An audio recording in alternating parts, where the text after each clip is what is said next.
Middle east में तनाव के बीच हमले और धमकियों का दौर जारी है। 3 दिन पहले इजरायल के ताबड़तोड़ हमले के बाद ईरान के सर्वोच्च नेता अयातुल्ला अली खामेनेई ने इजरायल को अंजाम भुगतने की चेतावनी दी है। रविवार को खामेनेई ने कहा, इजरायल ने ईरान पर हमला कर बड़ी गलती की है, उसे ईरानी लोगों की ताकत को समझना होगा। खामेनेई ने आगे कहा कि हमें उनको ईरानी लोगों का दृढ़ संकल्प और ताकत दिखानी होगी। यहूदी राष्ट्र के हमलों को न तो बढ़ा चढ़ाकर पेश करना चाहिए और न तो बहुत हल्के में लेना चाहिए। वहीं दूसरी ओर ईरान पर हवाई हमले के बाद अब इजरायल को जवाबी कार्रवाई का डर सता रहा है। इजरायली न्यूज आउटलेट यरूशलम पोस्ट ने देश सुरक्षा सूत्रों के हवाले से बताया कि इजरायल को उम्मीद है कि ईरान मिसाइल उत्पादन सुविधाओं समेत सैन्य ठिकानों पर सफल हमले के बाद यहूदी राज्य के खिलाफ जवाबी हमला करेगा।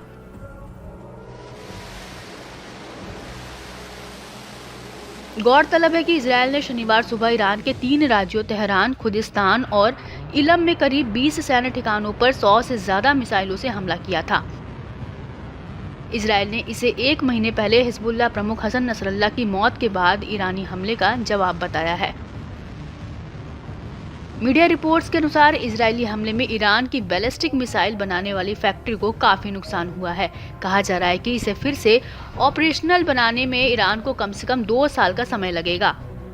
ये ईरानी सेना के लिए बड़ा झटका माना जा रहा है। वहीं इजरायली सेना ने बयान जारी कर कहा है कि अगर उनके खिलाफ जवाबी कार्रवाई की गई तो फिर से हमला करेंगे।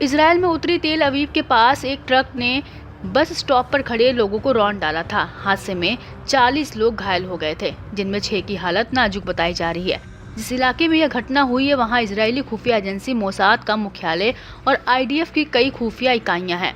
इनमें high profile signal intelligence group unit 8200 भी शामिल है। ट्रक चालक को पुलिस ने मार गिराया। पुलिस के मुताबिक जिस वक्त यह हादसा हुआ उस वक्त एक बस से यात्री उतर रहे थे। इजरायली मीडिया के अनुसार पुलिस घटना को आतंकवादी हमला मान रही है। जानकारी के मुताबिक इजरायली हमले के बाद ऐसा पहली बार है जब ईरान के supreme leader Ayatollah Ali Khamenei का बयान सामने आया है। अयातुल्ला अली खामेनेई ने कहा कि अब ईरानी अधिकारियों को यह तय करना चाहिए कि ईरान की शक्ति को इजरायल के हमले के बाद कैसे उपयोग में लेना है।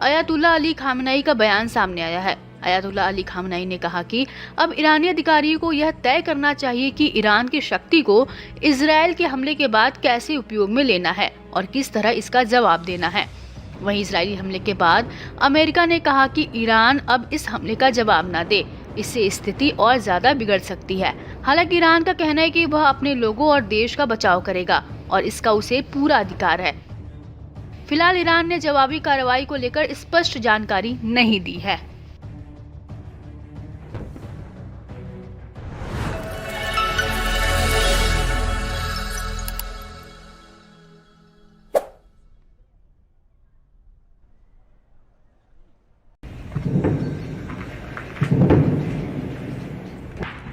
मिडिल ईस्ट में तनाव के बीच हमले और धमकियों का दौर जारी है। 3 दिन पहले इजरायल के ताबड़तोड़ हमले के बाद ईरान के सर्वोच्च नेता अयातुल्ला अली खामेनेई ने इजरायल को अंजाम भुगतने की चेतावनी दी है। रविवार को खामेनेई ने कहा, इजरायल ने ईरान पर हमला कर बड़ी गलती की है, उसे ईरानी लोगों की ताकत को समझना होगा। खामेनेई ने आगे कहा कि हमें उनको ईरानी लोगों का दृढ़ संकल्प और ताकत दिखानी होगी। यहूदी राष्ट्र के हमलों को न तो बढ़ा चढ़ाकर पेश करना चाहिए और न तो बहुत हल्के में लेना चाहिए। वहीं दूसरी ओर ईरान पर हवाई हमले के बाद अब इजरायल को जवाबी कार्रवाई का डर सता रहा है। इजरायली न्यूज आउटलेट यरूशलम पोस्ट ने देश सुरक्षा सूत्रों के हवाले से बताया कि इजरायल को उम्मीद है कि ईरान मिसाइल उत्पादन सुविधाओं समेत सैन्य ठिकानों पर सफल हमले के बाद यहूदी राज्य के खिलाफ जवाबी हमला करेगा।